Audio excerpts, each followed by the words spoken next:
असल्यामुळे याची रुंदी वाढवता येत नाही, परंतु प्रत्यक्षामध्ये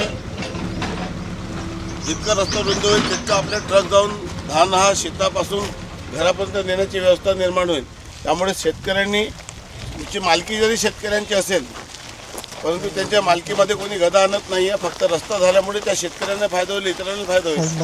आणि फार मोठ्या प्रमाणामध्ये गडचिरोली जिल्ह्यामध्ये उन्हाळी धान या ठिकाणी दिसत आहे. हा धान उत्पादक जिल्हा आहे आणि धानाच्या शेतकऱ्यांना धान पीक निघाल्यानंतर जेव्हा चूर्ण होतो तेव्हा धान काढून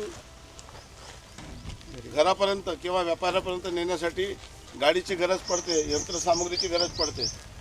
आणि रस्ता झाल्यामुळे शेतकऱ्यांच्या शेतामध्ये ट्रक जाईल, यंत्रसामुग्री जाईल, मशिनरी जाईल आणि थ्रेशर मशीन देखील जाईल. अशा पद्धतीचं उत्तम काम आहे. त्याच्या शेताची किंमत देखील वाढेल. त्यांना येणारा त्रास, मजुरांना येणारा त्रास थांबेल आणि ही योजना महाराष्ट्रात प्रभावीपणे राबवेल. सर्व महाराष्ट्राचे तहसीलदार, SDO, महसूल विभागाचे अधिकारी, जिल्हा परिषद बांधकाम, सार्वजनिक बांधकाम, प्रधानमंत्री